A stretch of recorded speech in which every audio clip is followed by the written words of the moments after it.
I think we'll just wait 1 or 2 more minutes to see if other people join.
Hi, so let's get going.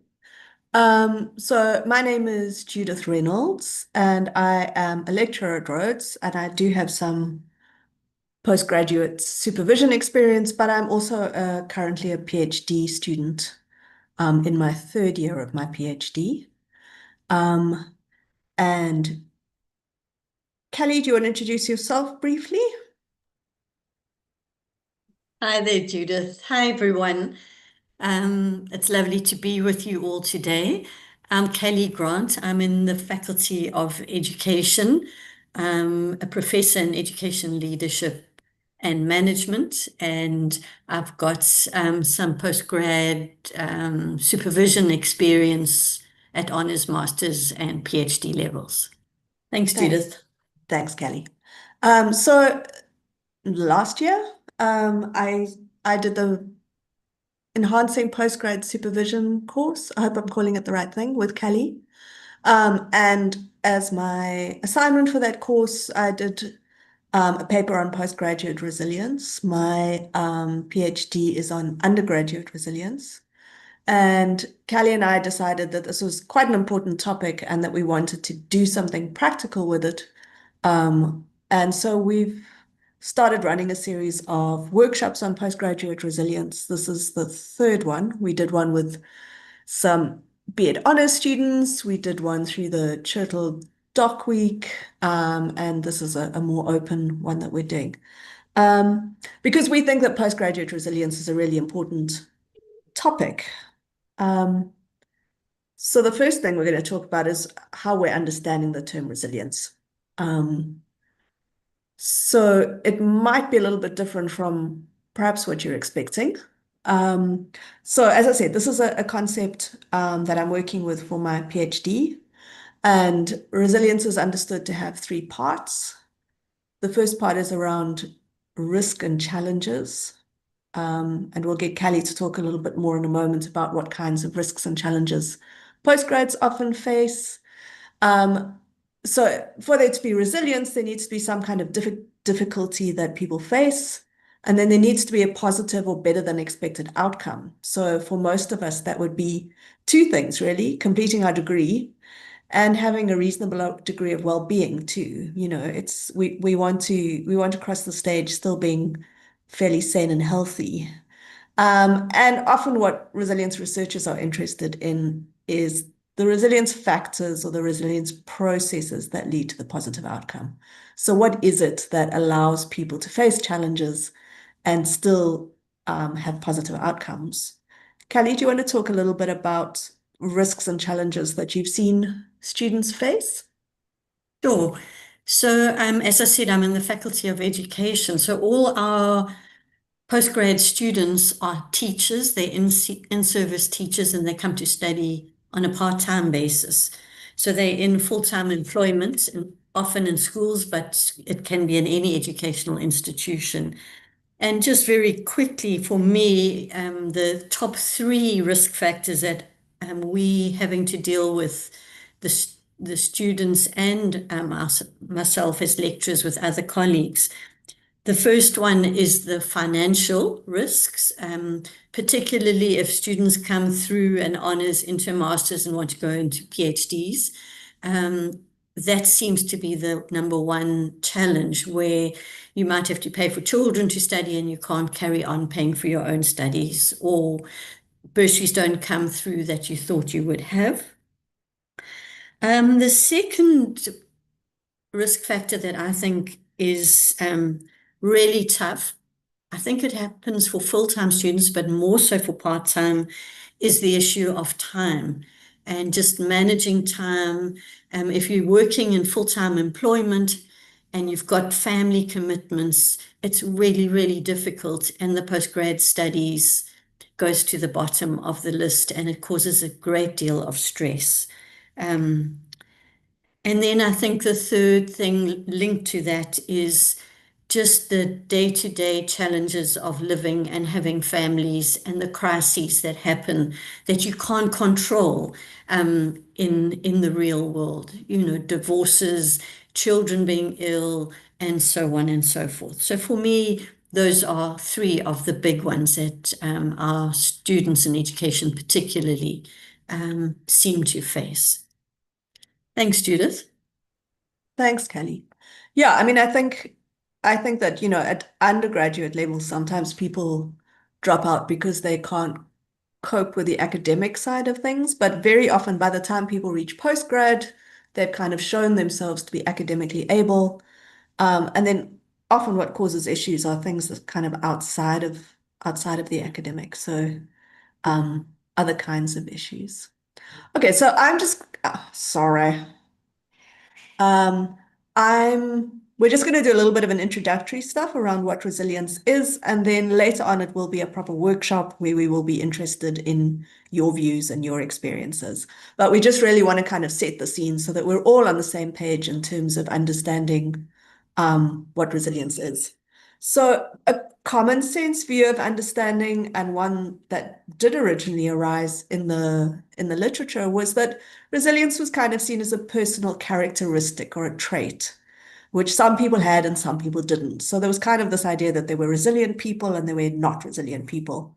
And a lot of the early research, and in fact, still some of the more recent research, was done by psychologists because they were kind of trying to understand people in this individual way.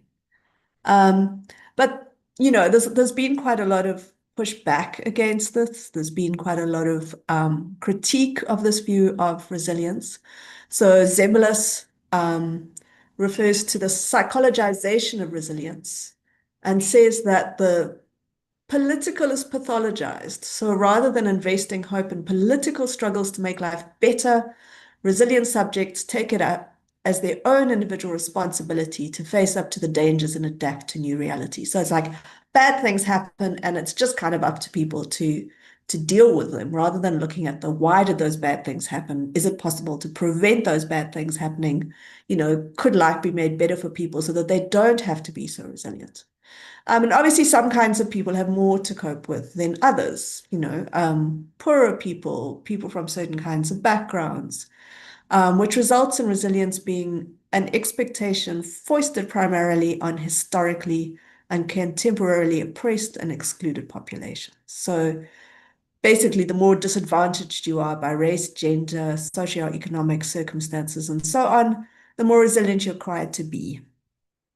Um, and this means that resilience rhetoric can entrench the status quo, which is kind of the idea that, things are a certain way. Some people have easier lives than others. And, if you want to keep up and you're in one of those difficult categories, it's kind of up to you to keep going. And if you don't, well, there must be something wrong with you because you're not resilient. Um, but there are very different views of resilience. So this is one definition of resilience from a very well-known resilience researcher. He said that in the context of exposure to significant adversity, whether psychological, environmental, or both, resilience is both the capacity of individuals to navigate their way to health-sustaining resources, including opportunities to experience feelings of well-being, and a condition of the individual's family, community, and culture. And here we would probably, for us, want to add institution, to provide these health resources and experiences in culturally meaningful ways. So this shifts the idea of resilience from being like an internal characteristic to um, the idea that resources need to be available to us. You know, if we're struggling postgrad students, it's not just up to us to suffer silently and to grit our teeth and be strong. It's around, you know, what is available to us, what tools are there, what people are there, what support is there, other things that we need being made available to us, you know, by our family, by our communities, by the university, by CPGS, perhaps, that can help us through.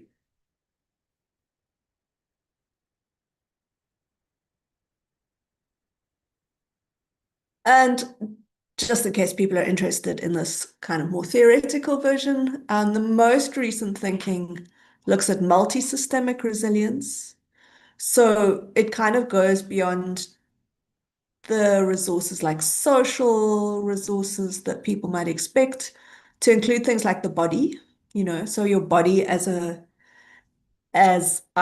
something that can help you with resilience, getting enough sleep, you know, eating healthy food, also the broader environment, you know, things like have you got natural spaces that you can work in? Have you got a place to work where there is um, good light? Have you got a comfortable chair?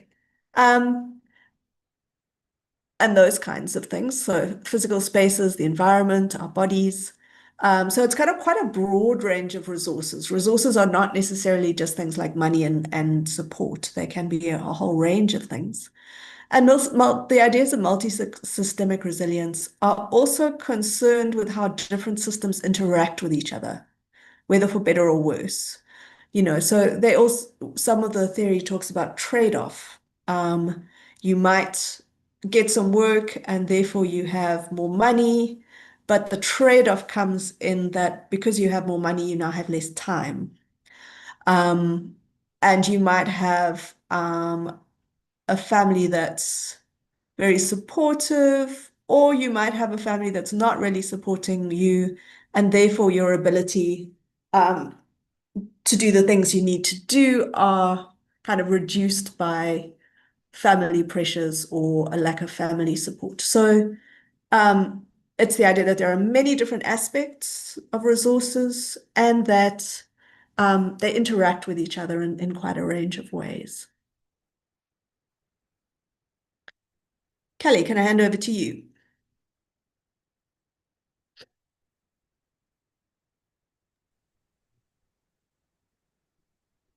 Kelly? Yeah, sorry. My mouse was playing up there. Okay. Yeah.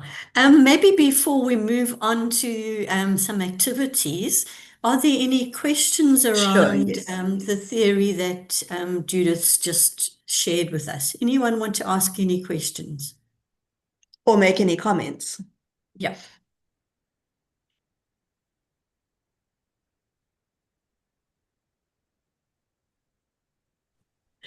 Hi, everyone. Hi, Hi. Martin. Yeah, this is Martha. I'm a full-time postgraduate student in Sheffield in third year. So, yeah, it's interesting. I like what you have presented and the thanks for this. But I wanted to make a comment that I think for individuals, I think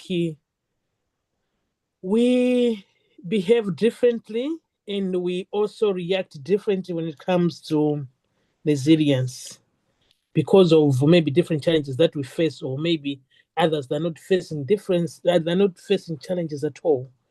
So I think from anyway, in my own opinion, considering what I'm going through, what I've gone through, and what is coming, and the fear of the unknown, and all sorts of things, I think the way I'm reacting, well, I said maybe I'm drowning or maybe I'm on the right path. But anyway, I really thank you for this presentation, and I hope that at the end of this presentation, I'm going to change my mindset and be able to be on the right track. So thank you so much.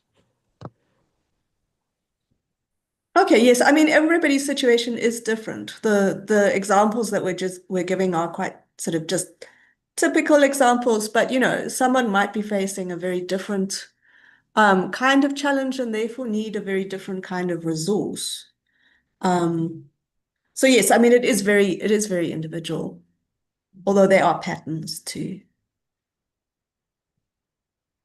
Anyone else want to say anything?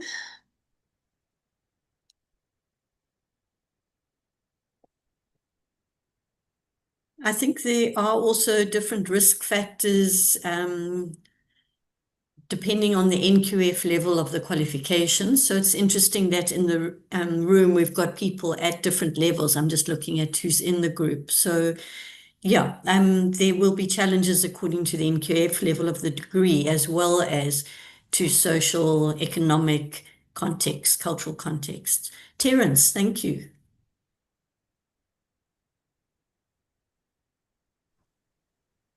Thank you very much. My name is Terence Mangol.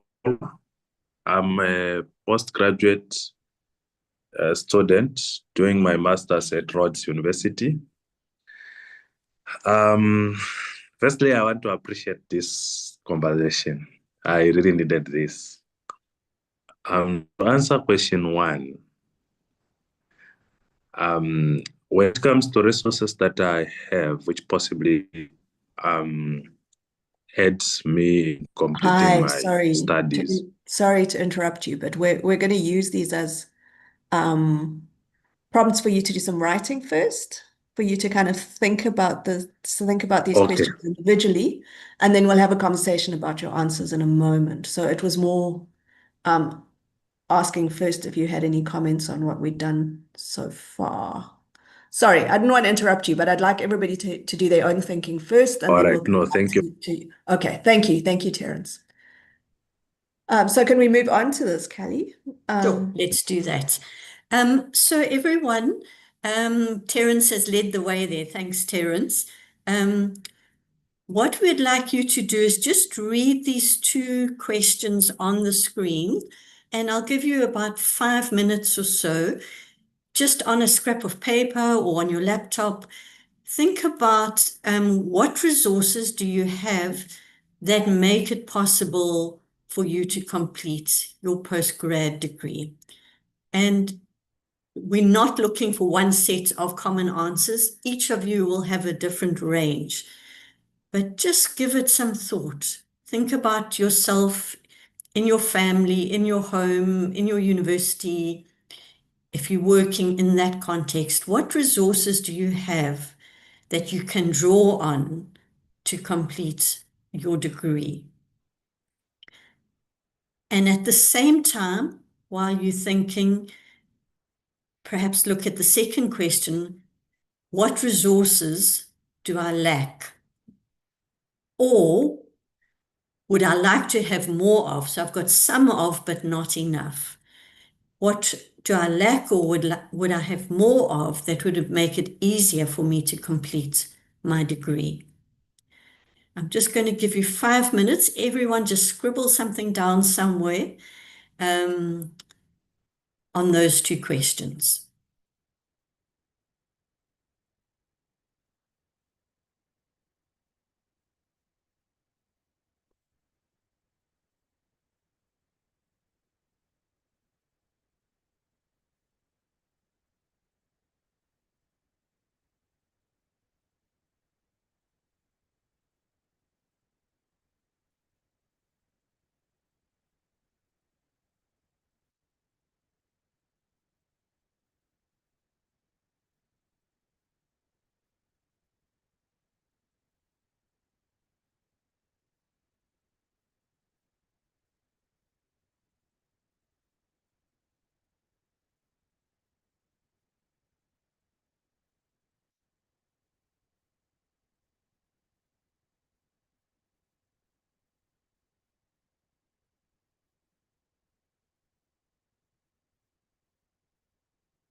I see a few people have just joined our meeting. The writing questions are on the screen.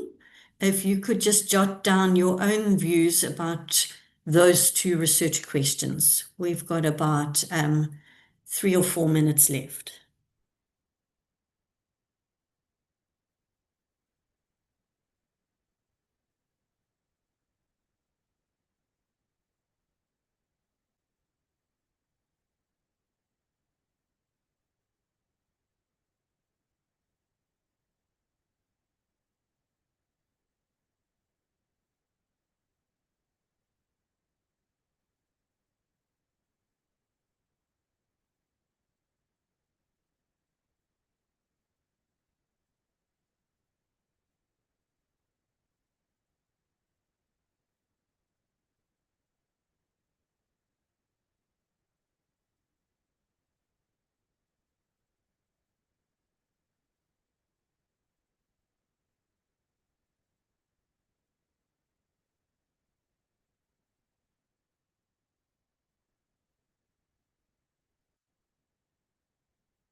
Sorry, I think we just lost Judith there. Does anyone need any more time to answer these two questions?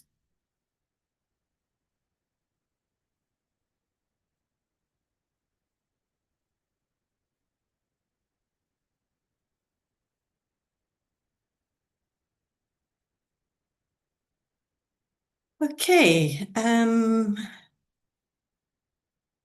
Can everyone see my screen?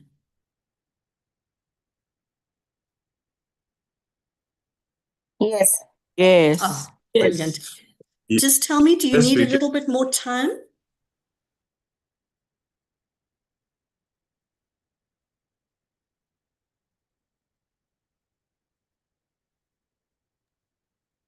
No. Okay, thank you. So what we would like to do next is to put you into breakout rooms, just to chat about amongst each other, just share what resources you have, and this hopefully will stimulate what you think. Yeah, it might make you think about resources, other resources you have that you haven't thought about. So I'm going to give you about 10 or so minutes just to chat in groups of 4 in chat rooms. So I will do that now.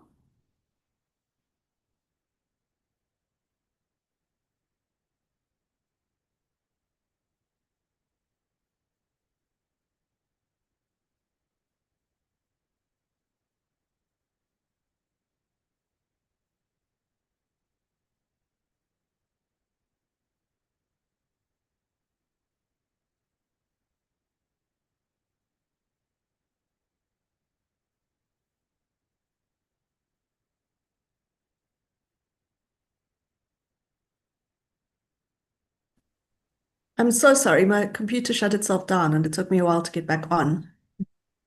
No problem. We've just asked everyone to go into a breakaway room. Okay, great. Yeah, so I'm just, those people who are still in the main room, if you can just accept to join your allocated room, that would be great. If any of you have any problems accepting, just shout out and we can help you.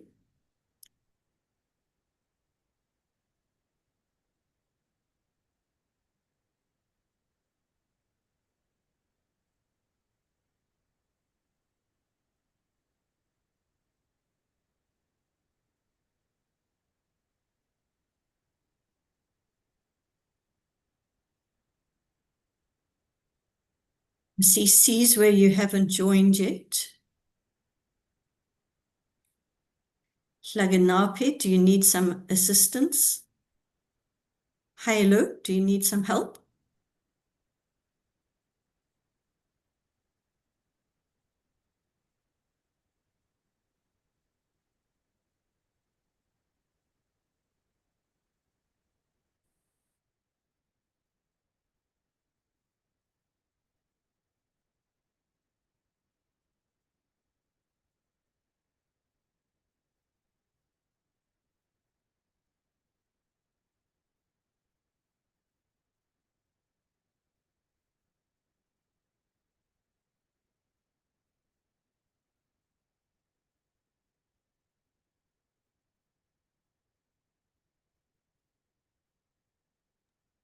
Sorry, Kelly, could you unshare and then I will share?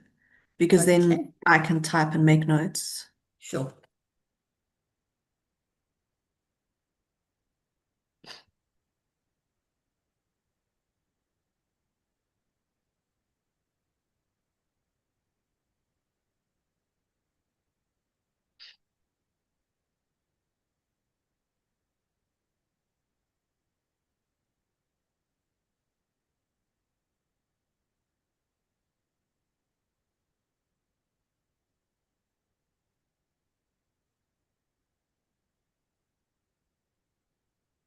I'm going to join room 1 and see what's going on. Okay.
Well, that was room 1 isn't working at all. I'm going to try another room.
So for people who are in the main room, we're just waiting for the breakout rooms to end, which will be in about 20 seconds, and then we'll get to going through some of your ideas.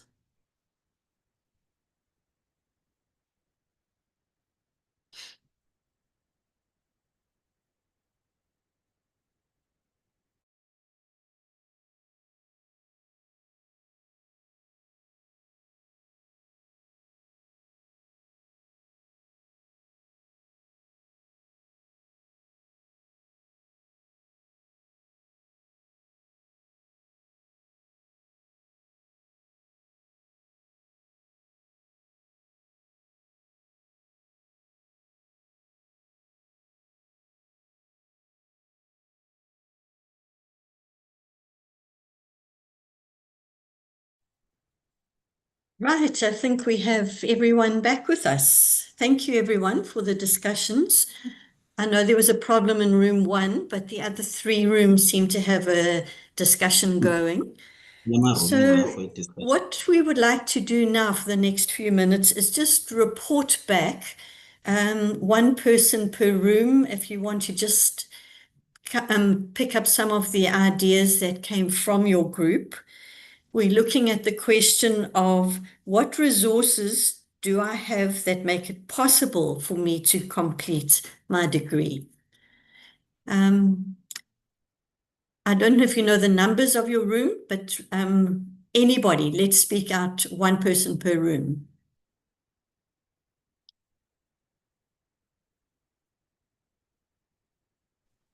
Hi, Hi, Judith. Prof. Oh, Oh, sorry. Martha, do you want to start? yes, I can start. Thank you. I was in group 2 with my friends Zakeles and Rame. We're the only ones. It was a group of 2 people.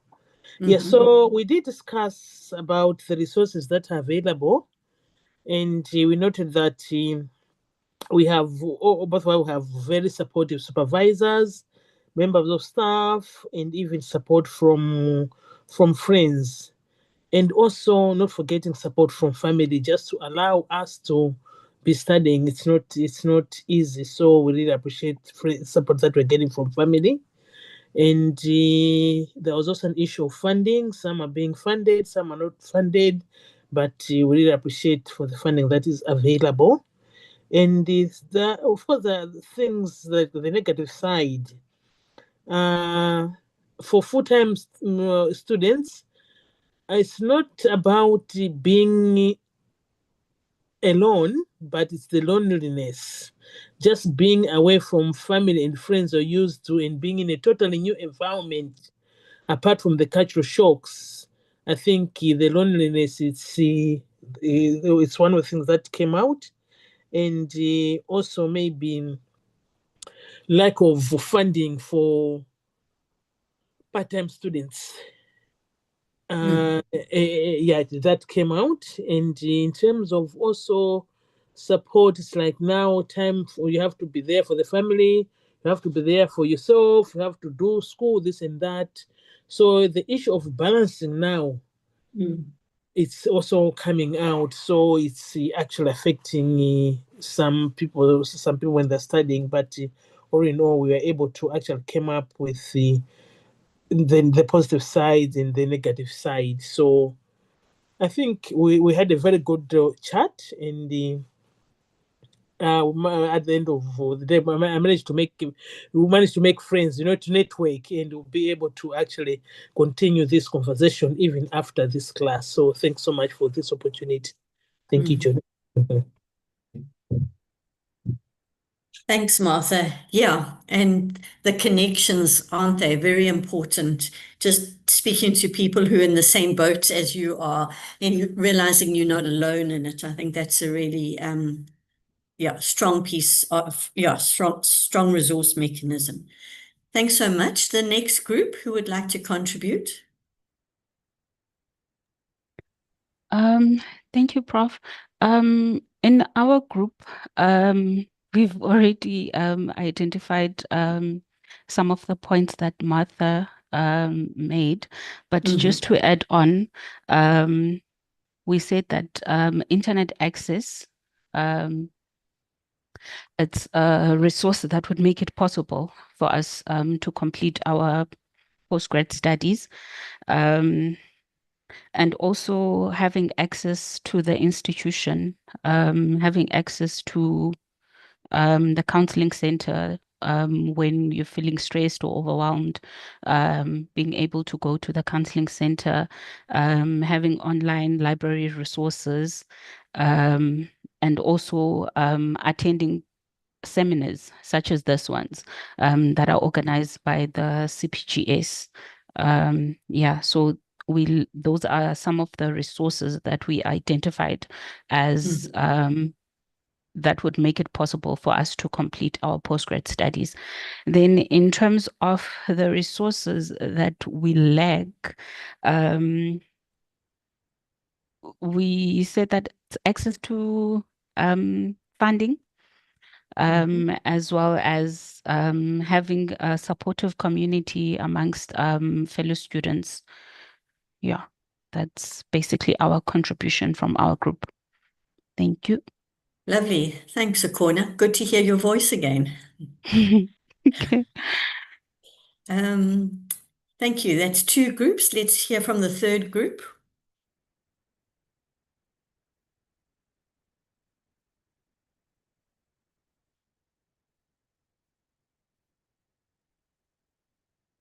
Hello, good afternoon, Kelly. Hi. Hi, Uh, Fatima. How are you doing? I'm good, thanks. Good.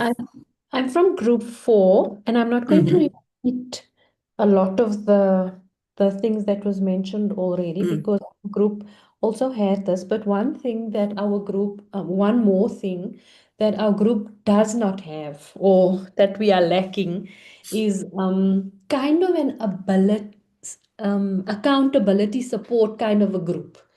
Because myself and Hlengiwe, we do not have that, like a group that you can join on a regular basis and say, guys, this is what I've done for the day, or this is what I've done for the week. I talk from my own perspective. I'm so overwhelmed with work and things, but I know in the back of my mind, I know I've got to work on my PhD.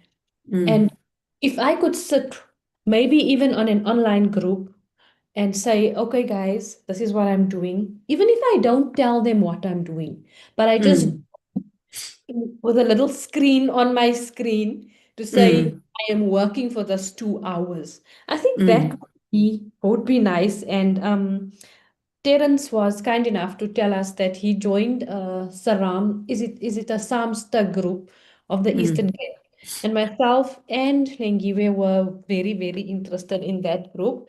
I'd love him to share resources. And I think in the beginning, I was part of a group, but I think that group we didn't get together enough, or maybe we didn't have enough accountability. I really love that for something that I don't have, a support group. Yeah, the idea of a support group is really important, and some programs are organized as a cohort around as a research question or theory or something like that, a Yeah. research problem, and then it works. But if you're really working one-on-one with the supervisor, it often you can feel alone. So very important to create your own little professional learning community or community of practice where you pick up those things. Thanks for that. Okay. Anyone in the final group who would like to comment?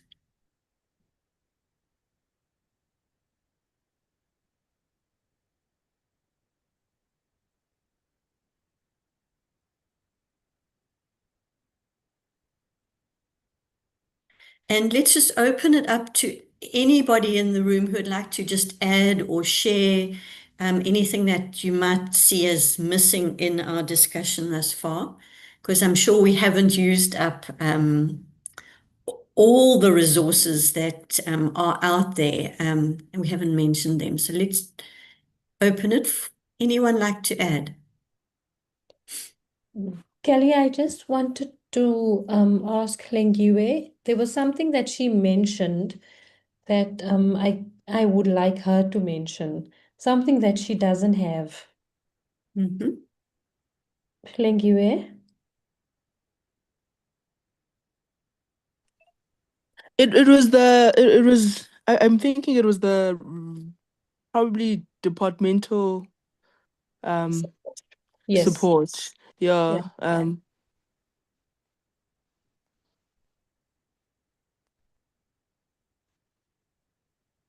Mm. So we've got institutional support. We're looking at roads, CPGS. Then there could be faculty, department, and then smaller sort of research groups as support. Terence, thank you. All right, thank you very much. As I was raising up the hand, my hand has just been ironed. I wanted to say that what is missing, or what one misses a lot, is um, especially from the Center for Postgraduate Studies, if they could hold some seminars or webinars on how to go about writing chapters, like chapter 1, chapter 2, and so forth, because there's one recent one that they had, and it really pushed and helped most of us as students. They had a seminar or a webinar on how to write an abstract before the postgraduate conference. So that helped most of us to put to write some abstract and submit, and then we got our feedback and it was approved. So a push from that end would really help us big time. And also, if there could be an opportunity where we present our work and then we get feedback or perspective from different, just like how the Samste Eastern uh, colloquium does, or the Namibian chapter does. If there is just something that is held or in that regard, because I believe from different perspective, one can advise you on your methodology. One can advise or pick an ethical issue that you could not see as you were writing. So such engagement would boost and make us to feel like we are part of a community and we are not walking alone. There are those who have walked and they are supporting us. Yeah.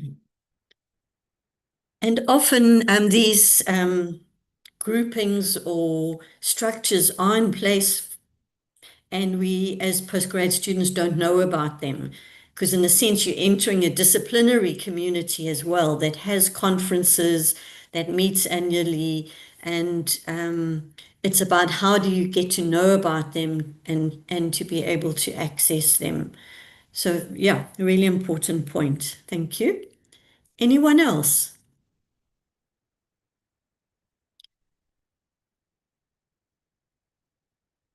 Okay, then I think perhaps Judith, should we Sorry, move to the yeah, I'm next just gonna, slide? yeah. So these were just some things that are in the literature on resilience of postgrad students. So some of them we might have come up, some not. So physical well-being, things like sleep, exercise, and diet. We often put those aside and think we need to work all the time, but actually that can be problematic. Um, when we think about time, we're often very focused on time for the PhD, but it can also be about, working out when you rest, because I know for myself that rest time is vitally important for me to be able to do the work time, and if I don't take rest time, then work time kind of falls apart rather. And it's also for me knowing that, like, what do I need to rest? Like, what rejuvenates me? What helps me kind of come back to the work later on? Some people find that religion or spirituality is helpful, as a motivator, as this kind of sense of their purpose. Um, Workspaces and green spaces, I think I talked about that a little bit earlier. Technology, so obviously the internet, but also, you may have come across new I mean, for me, I had to learn how to use Atlas. I had to get myself onto Mendeley. I mean, I use Mendeley. It doesn't really matter what you use, but I mean, you may be finding that you're grappling with new kinds of technology or new kinds of software. And I know for science people, it may be a lot more complicated than that. I think you also need a capacity to deal with the emotional aspects of postgrad study. And I think for everybody, it's about dealing with things like frustration, the times when things are not happening as you wish them to do. You get feedback and it's negative. How do you deal with the disappointment? Things that, so there's kind of those things. But I think also there are particular topics that people may choose. Sometimes people choose topics that are very close to their hearts. And then there's kind of big emotional aspects to that. So if you're looking at gender-based violence or yeah, I mean anything like that, sort of difficult things that people deal with, you may need to think about how do you deal with those emotional aspects of your research and the kind of vicarious trauma, the trauma sometimes that you get from other people. And if it triggers you, if you're working with something that is a personal experience as well, that can be difficult.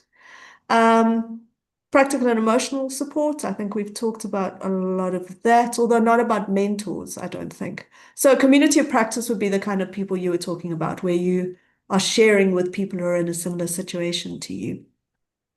And another thing that's quite important can be sustained motivation, right? This is particularly for those of us doing masters and PhDs. It's not a year. It's a long chunk of your life working on one particular project.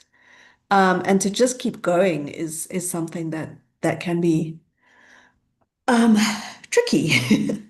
So those are just some things that have come from some of the research on what people need for resilience as postgrads. Does anyone want to comment on any of that?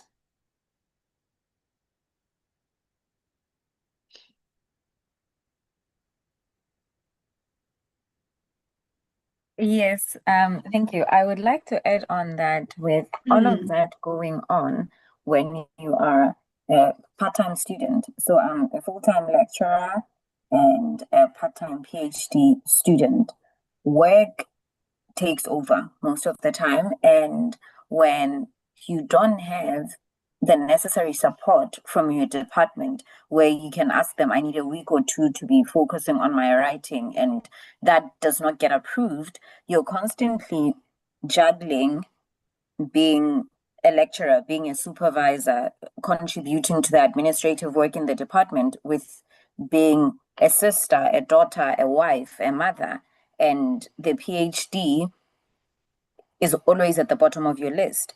By the time you knock off from work, you maybe have the time or capacity to go to the gym. You come back, you have to cook, you have to prepare for tomorrow, going to work. You are exhausted. And when you open that document with your supervisor's comments that you had submitted 3 weeks ago, and they gave it back to you about 3 weeks ago as well, you open it and it's just red with comments and corrections here and there. It's just you come in with very limited emotional bandwidth and you get very discouraged when you open your document and you see that there's so much to do still, and you close it. For the next month, you're not opening it, and work takes over, life takes over, and it's a cycle that seems to be unending. Thank you. Yeah, absolutely. I mean, I've talked about the capacity to deal with the emotional aspects of postgrad, but I mean, our emotions are not only related to the postgrad study, right? We have other things going on at the same time. And as you say, emotional bandwidth can be bigger or smaller depending on the other things that are going on, which is very tricky.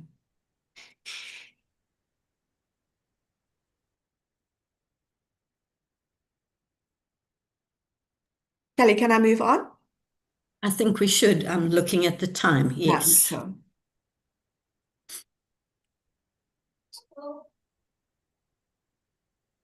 So now what we want to do is just spend a few minutes looking at the next two questions.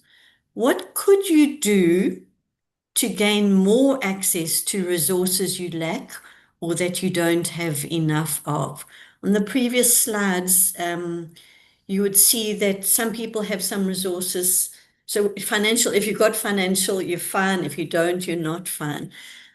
What could you do to gain more access to the resources that maybe you haven't thought of but have come up or you can think of? Or how could you work around what is missing? So if you're missing a community of practice, how could you go about setting it up? Yeah. I'm thinking we should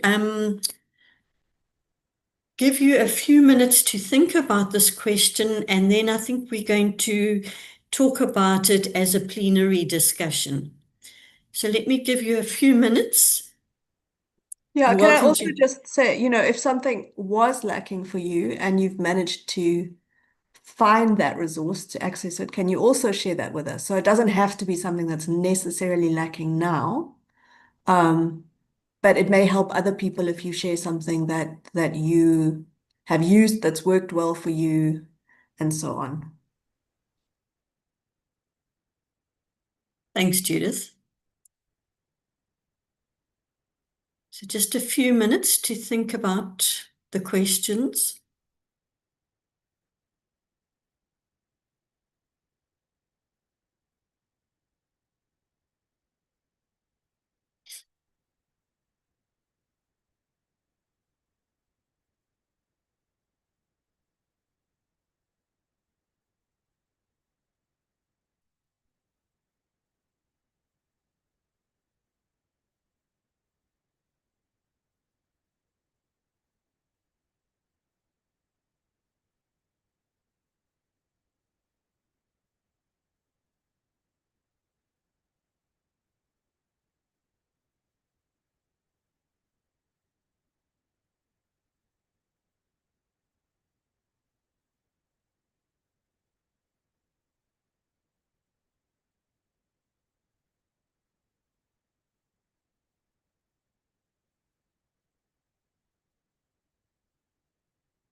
Right. Any thoughts? What can you do to gain more access to some of the resources perhaps that we've mentioned?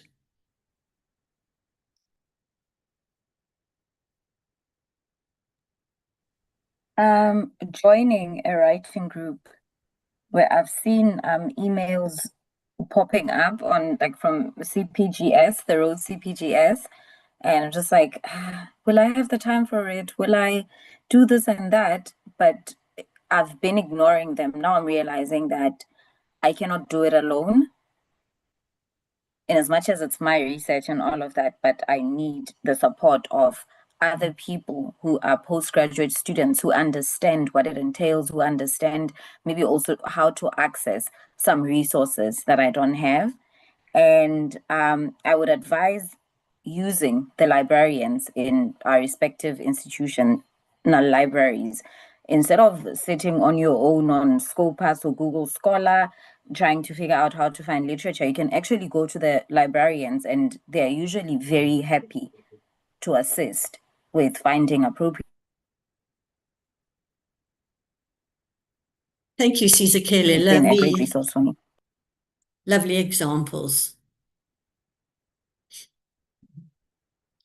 Yeah, the writing group and writing regularly is crucial to postgrad supervision, or even for postdocs if you're writing a publication from your PhD. Yeah, just it's like riding a bicycle or whatever. You need practice, and writing regularly is so important. And yes, one of the real benefits of Rhodes is we do have a fantastic library, and very accessible librarians. So do draw on that. Thank you. Someone else?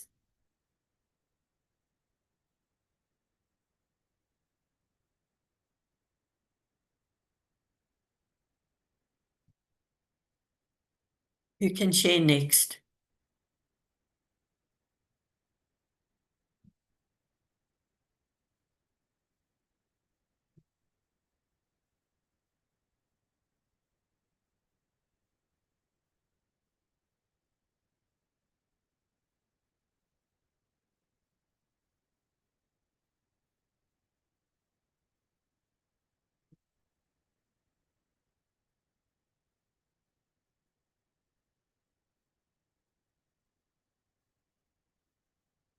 Anyone?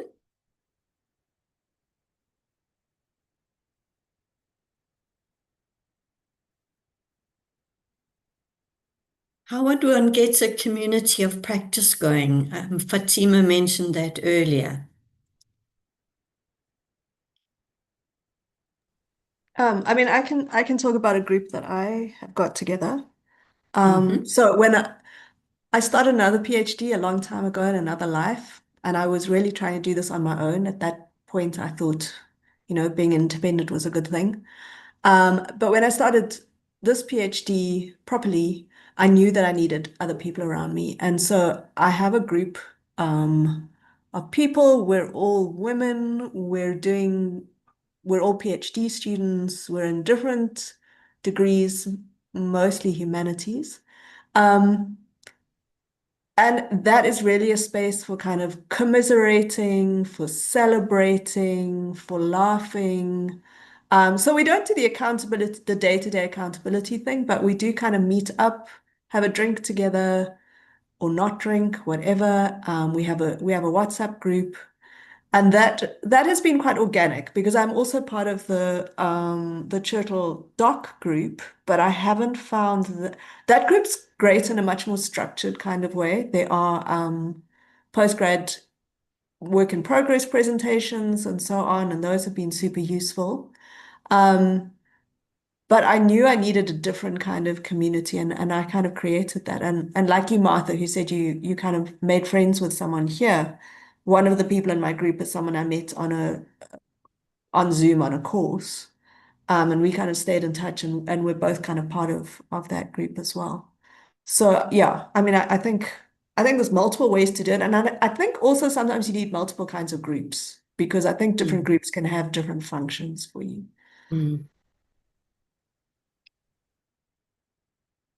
Yeah, and I think too, speaking from the supervisor perspective, when I have my groups I work with cohorts of honors students or master students working on their projects. So we have a WhatsApp group, which is more about dates for submission or these ideas that are a conference coming up, or just a group of a motivational group and an information group, cheering each other on if we're dropping down. And often, yeah, it's really, for me as a supervisor, really important to keep in touch. For me, communication is everything.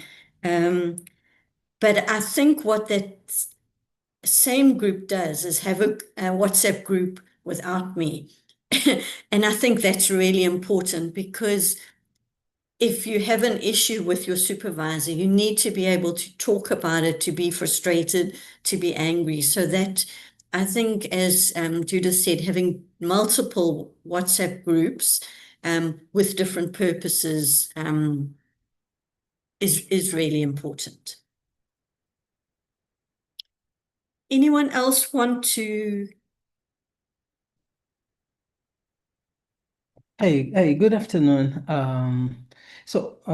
In my understanding, there are two important things. Maybe the first one is to have the awareness, the sense of being aware of the problem we are going through, if that's the case, because sometimes we are facing a challenge, we are facing a problem, but we tend to say that no, this is just a normal issue, or maybe I'm tired, I just need to rest. But maybe you definitely need to get a help from someone in that field, maybe. So I think it's important, the idea of being aware of the problem you are going through. The second one is to take action, right? I know people who are facing, challenge, but we are not able to seek for help. So I think this is important to say that no, I'm facing this problem, and then I will try to find people to help me. That if you go to the counseling center, for example, you will hear their interesting stories about how male students, for example, they avoid to go to the counseling center. Why? Because they are told that that means that you are weak, you are not strong enough. So the good thing to do is to avoid to go to those places. So I think number one is to be aware of that. Number two is you being able to take action. To try to find a solution for the problem you're going through. Thank you. It's such an important point. Yeah. When you realize you need assistance, don't feel embarrassed. Just ask for it. Because I think as postgrad students, we're all in the same boat. Regardless, we're all going to face different challenges at different times. So to pretend that we're superhuman is unnecessary. But yeah, thank you for that. I'd just like to Yes. point out that there's a message in the chat from Fatima, who is inviting people to have a kind of WhatsApp accountability group. So if this feels like a good moment to create at least one of your communities of practice, at least one of your student postgrad groups, have a look in the chat and make a note of the WhatsApp group. I mean the WhatsApp number that's there. Thanks, Fatima, for getting that going. Any other thoughts? The question is, what can you do to gain more access to resources that you lack, or how you could work around what is currently missing? Yeah, Kelly, I think sometimes this is stuff that just needs to sink into people's heads a little bit over time. People don't always have quick answers to this. So maybe we can move on. Okay. So this is just a request to you. So Callie and I are doing a series of short workshops, and we are trying to get a bit of feedback on the workshops and trying to get some of your ideas about, what this made you think about. So we're hoping to write a paper on them. If you are willing, we are going to share a short survey with you. Honestly, it'll take you like 3 or 4 minutes to fill it in. It literally is just a few questions. And then at the end of the survey, you can tell us if we can use your answers for our research or not. Obviously, we will keep names confidential. We won't use names.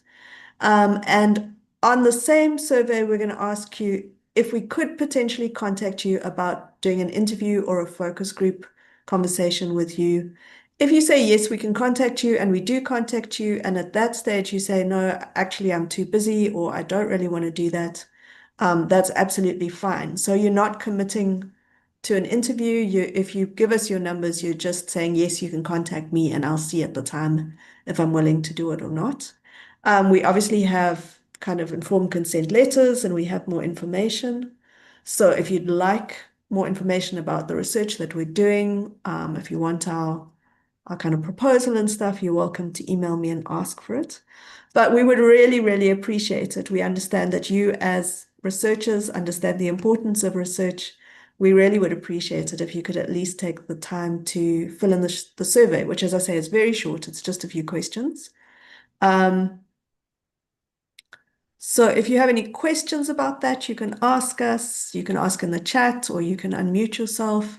If you're happy to fill in the survey, it's a quick Google Forms, and that is the link that you can use using your phone, or maybe you know some other fancy way to do it on your computer, but you certainly should be able to do it on your phone. If you are having problems accessing the Google survey, please let me know. And we'd really appreciate it if you could help us out with this. Is there anything you want to add, Kelly? No, I think that's absolutely fine. Do you want to talk through the questions, or do you No, I want? don't think so. I think No. people can, if people are happy, they can just use the QR code and access the form. I think it's fairly straightforward. If they have any questions, they can ask us the questions. Terence is saying kindly share the link for the survey. You can use the QR code, but I can also put it, let me just find it and I'll put it in the chat as well. If people are willing to do it, you can probably use the next few minutes now whilst you're with us to just do that. I know once you go away, it'll, yeah, life will happen. Yeah, please, if you are going to do it now. We know from experience that people are busy and that it's much simpler to. Yeah.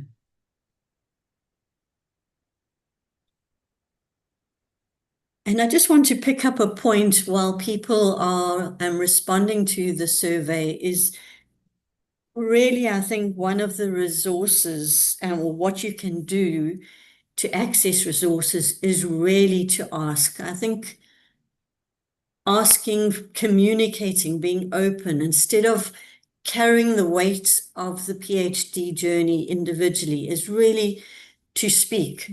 Speak to anybody who will listen, either ask for assistance, whether it be the library, whether it be the SAMSTI conference, whether it, yeah, people spoke about department support. Go and speak to the HOD and say, what support do you have for the students? Speak to other students. The more you ask questions, ironically, it doesn't mean the less intelligent you are. I really think the more resilient you are, the more you'll ask questions when you don't know. And I think showing that level of humility to say, I don't know, it makes it easier also for those people around you. You will become a leader for others as well. Yeah, don't be afraid to ask. And I think even too for your supervisor, when you someone spoke earlier about getting all that feedback and the red on the paper, chat about how you want to receive feedback from your supervisor. If you're finding it intimidating, there are ways in which supervisors can give different types of feedback at different parts in the process. So chat to other supervisors and maybe get some other ideas that you can chat to your own supervisor about.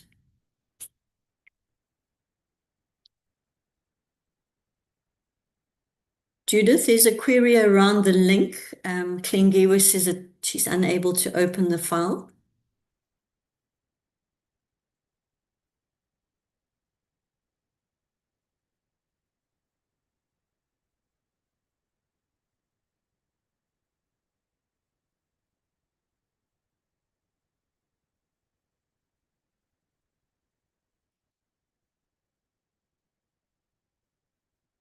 Judith, I don't know if you can hear me. Yeah, I'm going to try and sort it out. Can you give me a moment? Lovely, thanks.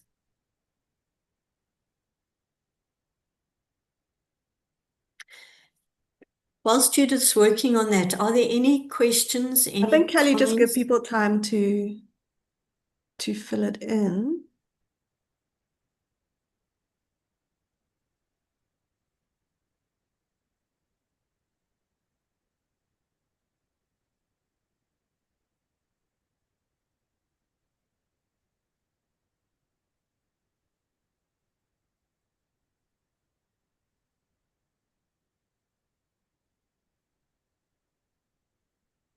Thanks, Judith.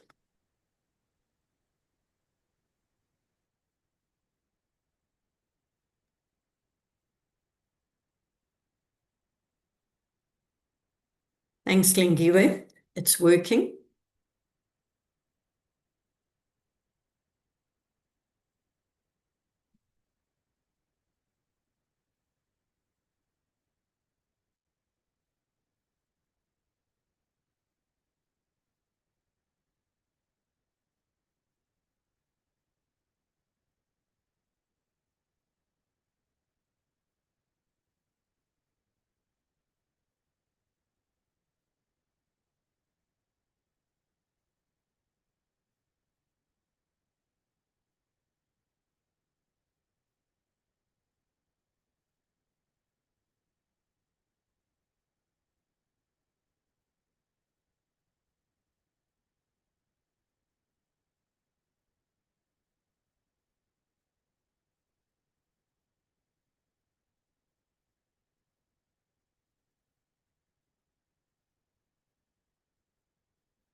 If you've done the survey and there's anything else you'd like to chat about, let us know or put a comment in the chat.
Thanks, everyone. Are there any final comments or questions?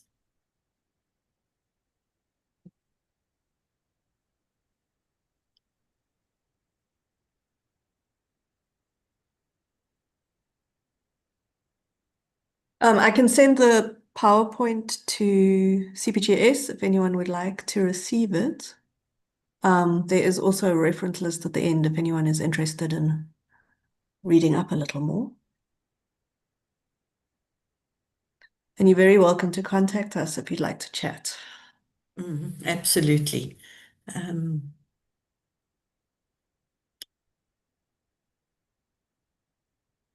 So thank you, everyone, for joining us today. I hope it's been a useful discussion. And yeah, just feel free to